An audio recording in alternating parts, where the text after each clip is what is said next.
TV7 Israel News is made possible thanks to your generous donations.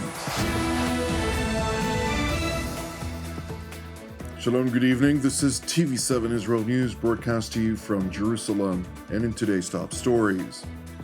The Islamic Republic of Iran grants credit to the United States, Israel, and Turkey for the fall of the Assad regime. Israel warns Syria's new leaders not to follow in Assad's footsteps or face the consequences. The Biden administration is evaluating whether to accept the new Jihadist government in Damascus.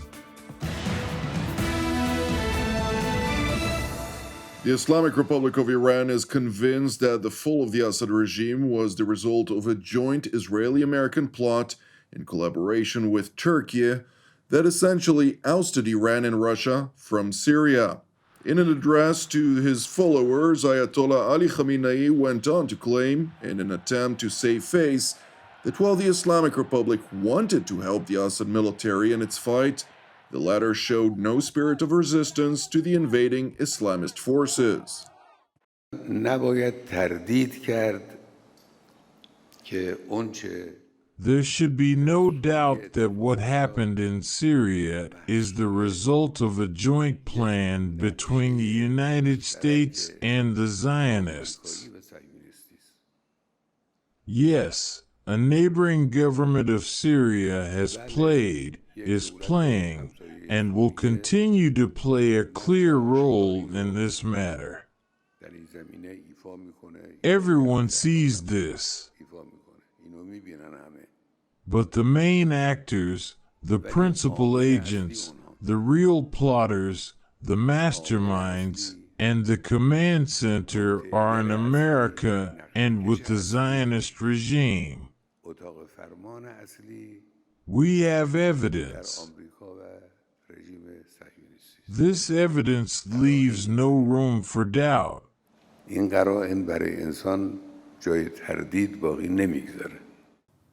It is important to explain that the unnamed country Ayatollah Khamenei was referring to is Turkey. However, in an attempt to avoid straining relations between Ankara and Tehran further, the Islamic Republic's supreme leader stopped short from mentioning it by name. Separately, it is also important to explain that the reason behind the collapse of the Assad regime included Israel's success in destroying much of Hezbollah's capabilities in Lebanon, alongside the Israeli strike on Iran's aerial defense array, which resulted in a regional perception that the Islamic Republic is weak.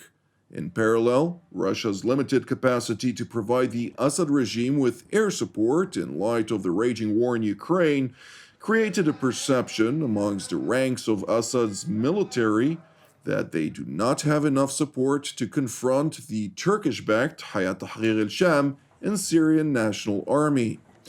Consequently, thousands of Syrian troops fled the country to neighboring Iraq, where the Iranian proxy, as part of the so-called Hashd al-Shabi, have taken them under their protection. In tandem, Iran recalled all of its citizens from Damascus, to include dozens of aircraft extracting some 4,000 Iranians over the past 3 days. طی 3 روز گذشته 4,000 نفر از شهروندان ایران In the past 3 days, 4,000 Iranian citizens have been brought back home from Syria on 10 Mahan Airlines flights, Flight 748. In coordination with Iran's foreign ministry, efforts are underway to evacuate all Iranians who are currently in a state of concern there. The process will continue until the last Iranian is brought back safely. تلاش بر این هستش که کار ادامه پیدا بکنه. The Iranian government spokeswoman further stressed that while the Ayatollah regime closely monitors Syria's new leadership to include the actions it aims to pursue, it is keen to re-establish relations with Damascus as it pertains to its strategy vis-à-vis the State of Israel.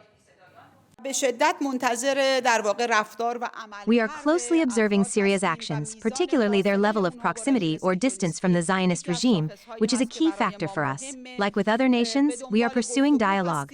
Iran's strategy is to engage in dialogue with all countries.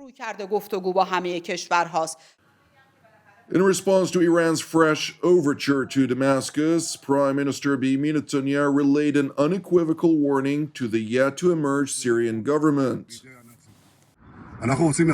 We want to have orderly relations with the new regime in Syria, but if this regime allows Iran to reestablish itself in Syria, or allows the transfer of Iranian weapons, or weapons of any kind, to Hezbollah, or attacks us, we will respond forcefully and we will exact a heavy price. What happened to the previous regime will also happen to this one. Netanyahu further stressed that Jerusalem's decision to essentially eradicate all of the strategic capabilities that the Assad regime abandoned in its fight aim to guarantee that none of the radical jihadist groups that have captured much of Syria's territory would obtain strategic weaponry that could be used against Israel. We have no intention to interfere in Syria's internal affairs. However, we do intend to do what is necessary for our security. As such, I approve the Air Force bombing of strategic military capabilities left by the Syrian military so that they will not fall into the hands of the jihadists. This is similar to what the British Air Force did when it bombed the fleet of the Vichy regime, which was cooperating with the Nazis, so that it would not fall into the Nazis' hands. In addition to Prime Minister Benjamin Netanyahu's warning, Defense Minister Israel Katz relayed a warning of his own to the leaders of the separate Syrian militias not to follow Assad's path of war versus Israel. I hereby warn the rebel leaders in Syria, whoever follows Assad's path will end up like Assad. We will not allow an extremist Islamic terrorist entity to act against Israel across its border and at the risk of its citizens. We will do everything necessary to remove the threat. It is important to explain that separate videos emerged out of Syria purporting to show jihadists and Islamists declaring their intention of marching on Jerusalem. Consequently, and after several dozens of militants mounted an attack on a United Nations outpost in Syria's demilitarized zone with Israel, the IDF entrenched along the borderline, seizing control of all strategic locations that have bolstered Israel's defenses significantly. The IDF is now completing its entrenchment in the buffer zone and in strategic areas in order to protect the residents of the Golan Heights and the citizens of the State of Israel.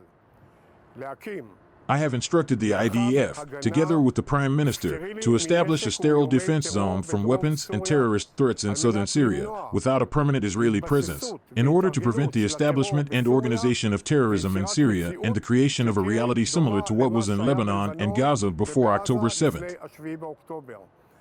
We will not allow this. We will not allow threats to the State of Israel. We will continue and act with all our might to remove the threats.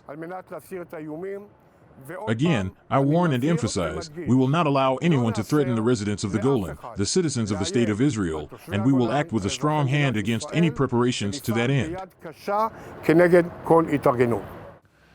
While the IDF temporarily consolidated strategic positions along Syria's southern frontier with Israel, in a move officials have told TV7 would likely last for several months, regional actors, to include Saudi Arabia, Qatar, and Turkey, alongside global actors, to include Russia and Iran, voiced outrage over Jerusalem's decision to capture positions along the so-called 1974 Armistice line, all of which are within a designated demilitarized zone per UN Security Council Resolution 338 of October 23, 1973. The actions of the Israeli armed forces, which have occupied the buffer zone in the Golan Heights area and a number of adjacent areas, obviously violate the terms of the Syrian-Israeli agreement on the disengagement of forces from 1974. And, of course, the actions of the Israeli Air Force, which are carrying out massive missile and bomb strikes on military and civilian objects on Syrian territory, cause serious concern among the international community. These forceful actions, obviously, do not serve the tasks of stabilizing the situation in Syria, and, on the contrary, they further exacerbate the already extremely difficult situation that has developed in recent days in this country. U.S. State Secretary Antony Blinken, for his part, spoke with his Turkish, Qatari, Jordanian, Emirati, and Egyptian counterparts, respectively, during the course of which Washington's outgoing top diplomat sought to relay the United States' view on the latest developments vis-à-vis Syria. In these calls, the Secretary has underscored the points he made in a statement he released earlier today, that the United States fully supports a Syrian-led and Syrian-owned political transition that leads to credible, inclusive, and non-sectarian governance. He has also outlined several principles that we believe should be upheld during the transition process and formation of a new government: respect for the rights of minorities, facilitation of humanitarian assistance, the prevention of Syria from being used as a base for terrorism or posing as a threat to its neighbors, securing and safely destroying any chemical weapons stockpiles. The Secretary has also reiterated in these conversations that all nations should support an inclusive and transparent process and refrain from interference, and made clear that the United States will recognize and fully support a future Syrian government that results from this process. As you have heard the President and the Secretary say over the past couple of days so far, Hayat Tahrir al-Sham is using the right words, but we will of course judge them not by those words, but by their actions over the coming days, the coming weeks, the coming months. The Secretary will continue his engagements with counterparts in the region over the coming days and discuss the principles he outlined in his statement further. And of course, he will continue to emphasize in all of these conversations that the United States' ongoing support for the Syrian people throughout this transition. Meanwhile, in Damascus, the newly appointed caretaker Prime Minister Mohammed al-Bashir noted that a transition period of his transitional government is expected to last until March 1st. Today we held a cabinet meeting that included a team from the Salvation Government that was working in Idlib and its vicinity, and the government of the ousted regime. The meeting was under the headline of transferring the files and institutions from the government of the ousted regime to the transitional government in order to receive these files and conduct business. This means that there will be a Syrian government that will handle these files and manage the business during a transitional period, Allah willing, that may end on March 1st. The General Command has tasked us with running the transitional government until March 1st, 2025.